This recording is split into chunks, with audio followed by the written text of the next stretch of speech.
everybody. I wanted to talk to you about the movie Cape Fear from 1991, which actually on IMDb they're saying a psychological thriller, but in my opinion, like they say the Terminator is a slasher, this movie, in my opinion, is a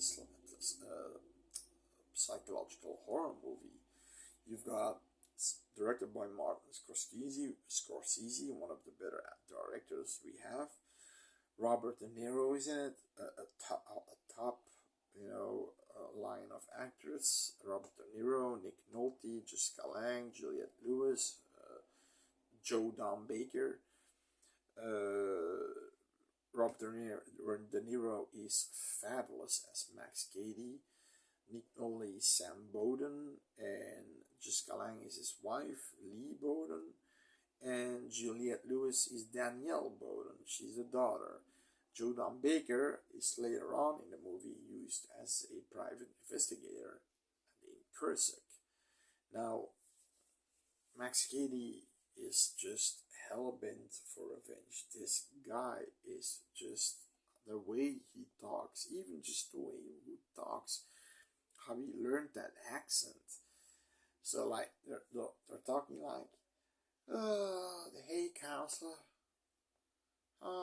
and he says, why you here? Oh, the South. I'm probably gonna settle right here, said counselor, New Essex. What do you think about that? And that's so then he says, you want money? How much money do you want? Do you want 20,000? He says, do I take money? Let's just say 30,000. Let's say 50,000. 15,000 divided over 14 years. Whew, that's like $8 a day. That's not even a minimum wage. And counselor, do I look destitute to you? Because he apparently inherited a lot of money of a family member, and he drives this open convertible, and he has an apartment and things like that. So, but the guy is just hell bent to make Nick Nolte's life, living hell. He was his lawyer, but why is he doing this? Well, he fucked him over basically. So he was a pro deo lawyer. So the lawyer that can, when a felon can't afford a real expensive lawyer, they get a lawyer from justice department. And he basically raped and battered a girl of 16 years old, and he saw the pictures and he was just in shock, and he thought, okay, but he read that the girl was promiscuous, so she had a lot of lovers. Okay, so he burned that report, and the judge sentenced him to 14 years in jail. Okay, so, and the thing was, Max Cady was illiterate. He couldn't read, so he did that. Eventually, he started. When he meets with Nick Nolte, he tells him, "I started to read. First spot goes to the farm, then mostly law books. I appealed several times to get out of jail, acted as my own lawyer. So here we have two lawyers dishing it out." So, of course, he knows at that time, oh shit, he probably found that Burns record, And, the thing is, he's after his daughter because he rapes kids from 16 years old. He's a pedophile, a rapist, and a batterer. There's this extreme scene where he rapes a woman with handcuffs, and he breaks her arm. You see the break, then bites a piece out of her cheek and spits it out, and he says, What you gonna do now, bitch? And start hitting. This is pretty gruesome scene. You're not gonna tell me that's a thriller. No, that's a gruesome scene. That's a horrific scene. And you've got like these things that he's always. You never know if he's in the house of the Bodens or out of the house. He's in, out, because at some point their dog got poisoned. But inside the house, he was inside the house, poisoned. And later on, Max Cady writes to the mailbox where Jessica Lee is standing, but she never seen both Max Cady for the first time. This is the first time she sees him. She doesn't know who he is at the moment. But then he gives back the collar of the dog. You should be aware with that collar, because if the dog catcher finds a dog without a collar, they kill the dog. And then he knows, oh, here, Mr. Cady. Well, get the fuck out of here, or call the police. Call the police. I'm not doing anything wrong. I'm not sitting on your property. You want to check it out? Nice house. Like, he knows the law. He knows the law completely, in and out. He knows how to, like, Nick Nolte calls the detective multiple times. When the girl was raped, that was a clerk of his, and he go there. The lieutenant that he calls for, Max Cady. They first for the dog, so the cops making it hard on him. He has to completely be naked, and they search. And he's standing there full of tattoos. You've got the justice system with the scales and things like that, and vengeance is mine, and he opens his arms like that. And he's pretty muscular, dude.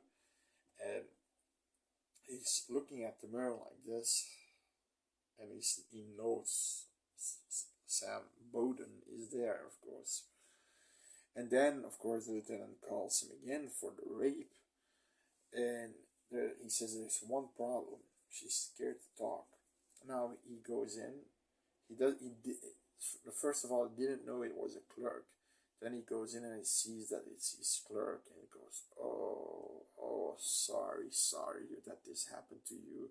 You gotta testify. You gotta, no, Sam. I know how the system works. They're gonna crucify me. They're gonna say I was drunk and what I was wearing. They're gonna even ask about you, because they had almost on a hookup situation going on. So that he says, I don't care about that. And eventually she doesn't want to talk, and Cady knew this, that she wouldn't talk. That's why he took her as a victim. Then, of course, he goes to a private detective, Kursick, and he's just great. Joe Don Baker is great. He's following him all the time, and at some point he gets seen. So he's sitting there on the counter, and he gets food ordered, and he said, I don't order any food. It's from that gentleman there, Cady, of course. He's like, hey, Max, I need to tell you something. Get out of town. Better yet, get out of the state. I don't want to hear you. I don't want to smell you. I want to see you. And he says, Are you my friend? No, I'm not your friend, because I always plan my comes and going with friends. But if you're not my friend, well, you're damn son of damn rude, damn plain. I call this damn plain rude, and because well, I'm here and I'm doing nothing wrong.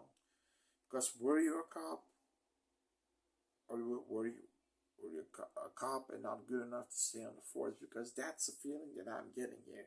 Then he says, shut the fuck up, you white piece of trash. Ooh, I'm shaking in my boots. If you do something here that hurts me, I can do something to you that maybe he's a little bit be extreme, and he says, when you jump, you jump. Is that a threat? Is that a threat? And Max Cady says, because you know I'm legally can't be here, and didn't do shit. So enjoy your breakfast. So that was very tense stuff. He knows everything, and the thing is, he's inside the house, outside the house. Nobody knows. Kursik eventually says, Sam, we gotta hire a brawl team. You know, a few brawlers that, you know, give him a few hits. He says, 2 lead pipes and a bicycle chain. Basically, 3 guys. You know, 2 lead pipes and a bicycle chain. At some point, he's going to a bar. He confronts Max Cady. Sam Bowden confronts Max Cady. If you do not stop, something horrible is gonna happen to you. Okay, counselor, read this passage, please. And you know, he recorded all of that. So after he comes out of the bar, he comes at his apartment. Basically, this brawling team is waiting for him, and they say, "Hey, Max," slashes his chest open with the bicycle chain, the lead pipes, boom, for his face. His nose is all fucked up, and then he sees the guy. He takes the bicycle, the lead pipe, and he goes with the hardest part of his head on the guy's nose. The guy's nose is completely busted. Blood is pouring out. He's blind. Then he takes the lead pipe and hits the other one full on the head. And the bicycle chain guy, Cady hits the bicycle chain and wraps it up with his chain, with his pipe, and takes him off, kicks him away, and he's runs off. He's then hitting the guy on the ground a few times, and then he hears something because Sam Bowden was sitting there watching. But of course, shit hit the fan. I mean, it's unbelievable what this guy can take. It's unbelievable. And he's saying this passage, I am like God, and God is like me. I am as large as God, and God is as large as me.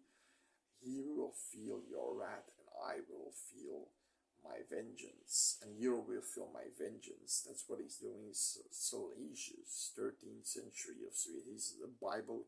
He reads the Bible too. He's constantly doing Bible verses. And at some point, you know, Kursik is staying in the house, in the Bowden family house, and they're trying to play out a scene that Sam Bowden went on an airplane. You know, Max Cady is following them, and he goes on the airplane. Now he checks with the clerk, and he sort of tries to woo her to get the information. He gets the information, and she says he's gonna be back the day after tomorrow. So he knows the Bowden house is empty. Just Jessica Lee and Juliet is in the house. Now Sam's of course at the house. He was just playing a trick. So they wanna basically get him in the house, and then he's an intruder, and then in America you can kill somebody being an intruder, so shoot him. So, but at some point, I mean, he's already in the house. So Sam Bowden has a dream. He sees Max Cady standing there in his bed, looking at him at his bed, smoking a cigar, and he's like this, and he's still standing there, and goes like this. He's gone, but he's wearing the outfit that he's wearing there at them. So he's already there, and this is weird because so you got the house lady that stayed over too, and Kursik. Kursik goes to the kitchen. House lady says, "It's hot today." "Yeah, it's warm," he says. I'm gonna make a drink that my daddy used on the force. basically this, it's like vodka with Pepto-Bismol. um, Eventually, she's standing behind him. She turns, it's fucking Katie with a fucking wig and fucking dress, and he uses piano wire to basically strangle him, but it also cuts him, so he tries to cut his neck too. He tries to hit him with the gun, and he uses his other hand and blows his brains out. It's just, and he says, "I learned that back in the joint. You white piece of trash." You know, it's because further so Sam Bone comes. He he he's gonna check out. He finds fucking Kursick lying on the ground in a pool of blood with his shirt on. I don't know why with his shirt on. So I think he wanted to implicate that Sam killed him. And then the house lady is finding dead a little bit further. Also the same deal, the piano wire, because earlier on in the movie, Sam is clicking on the piano notes, and one note doesn't work, and he sees that the piano wire is missing. So he already, like I said, is always in the house. You never know when he's in, you never know when he's out. It's creepy as hell. Then of course the end, but I'm not gonna spoil that. For the people that didn't watch this movie, it's just great. It's a great movie, and it's a really, I mean, the reason why I'm telling you this horror, because you've got horrific scenes at the end too, really horrific fucking scenes. The way he talks is already horrifying. It's just horrific.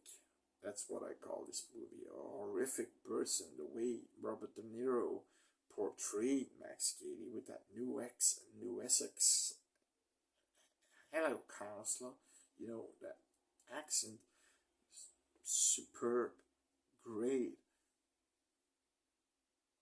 You can't have anything better. Max Cady, it's one of my favorite Scorsese movies, and this is a psychological horror movie. You bet your ass on it. It's very, very harsh to see. Um, so yeah, you can probably find it on Prime or maybe Netflix, maybe Tubi, but Cape Fear shouldn't be hard to find. Watch this movie and you're really gonna be surprised. You're gonna be on the tip of your seat. See you later.